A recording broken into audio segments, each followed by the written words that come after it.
So Sony has been trying and failing to get some kind of Spider-Man cinematic universe off the ground for quite some time now. The Amazing Spider-Man movies attempted to do this and failed horribly at it, so now Sony have just taken Spider-Man out of the Spider-Man cinematic universe and are now kicking it off with solo movies about Spider-Man's villains instead. But, without Spider-Man. So now the Venom movie has finally arrived.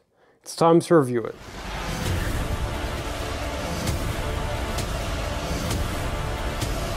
Giant leaps will always come at a cost.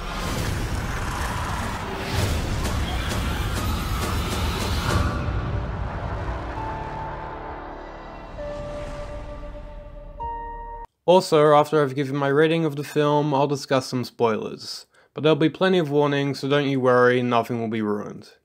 So I was cautiously optimistic for this film, for a number of reasons. On one hand, it's got a great cast and a talented director, Venom is one of the most interesting Marvel characters, and undeniably has enough potential for a great solo movie.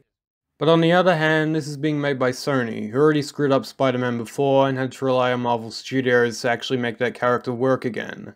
And also the trailers were fine, but I had my doubts. So now that Venom is out and I've seen it, I thought that it was pretty okay. It's a lot better than I thought it would be, that's for sure. There's some stuff in this movie that I honestly loved, but other parts that were pretty awful, and that constantly clashes throughout the movie. Let's start off with the positives. Tom Hardy is really what keeps this movie going. His performance was just so entertaining to watch, and at points he has some really funny moments, which I did not expect at all, but was a very welcome surprise. He also had great chemistry with the Venom symbiote, however you say it, which makes sense considering Venom is also voiced by Tom Hardy.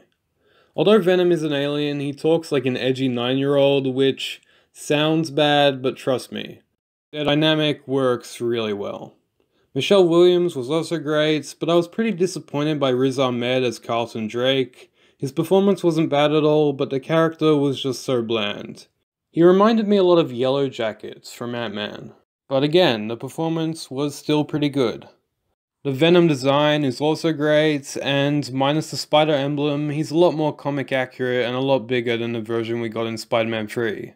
The film also had some genuine surprises and some cameos, which I didn't expect, and I'll talk about that in the spoiler section. But I do want to touch on one thing that isn't in this movie, and that could be considered a spoiler to some, so if you don't want to hear about that, skip to this time. 3, 2, 1.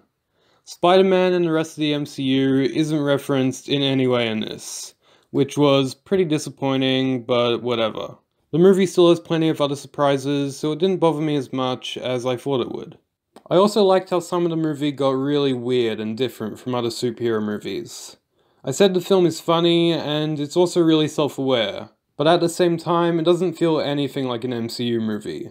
It's more of a black comedy, just because of how brutal Venom is, biting people's heads off. Yet, there always being plenty of dry jokes about it. Also, the PG-13 rating didn't really hurt the film as much as I thought it was going to. I'm not sure if the film was shot to be PG-13 or R, but either way, the rating didn't really bother me. The action is great for the most part, and the rating is really pushed to the limit here.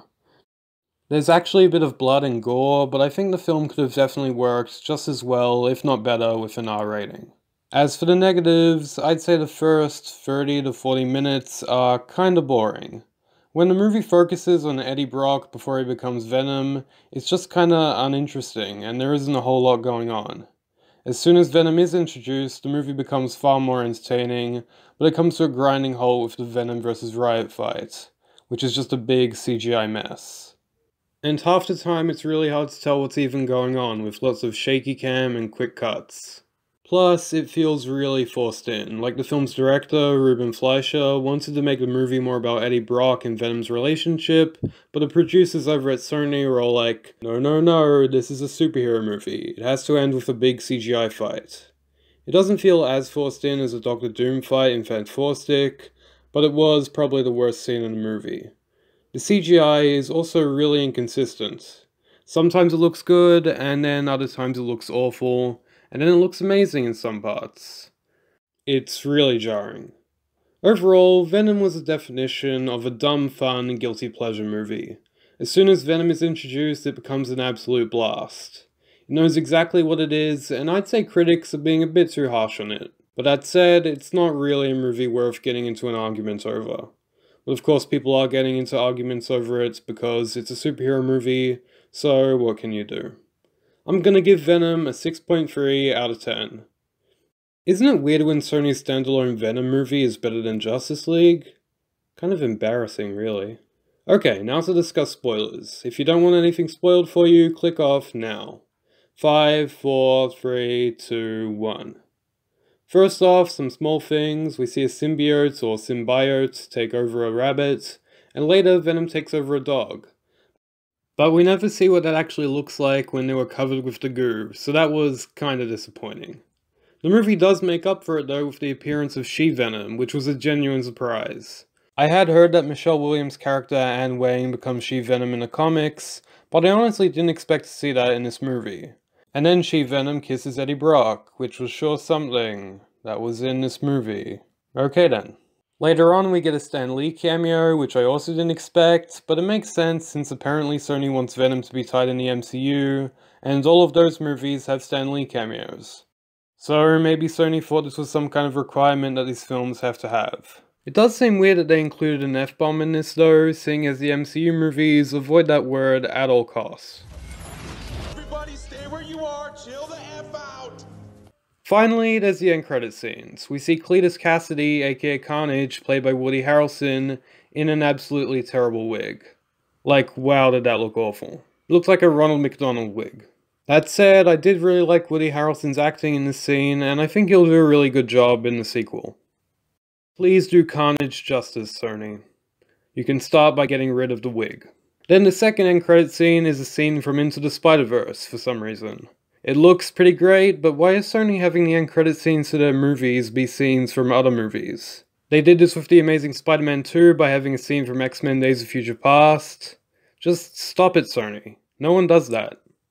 Anyway, that's what I thought about Venom. Thanks for watching, I really appreciate it. If you want, you can follow me on Twitter @CinemaGeekYT, leave a like, and subscribe for more videos like this one.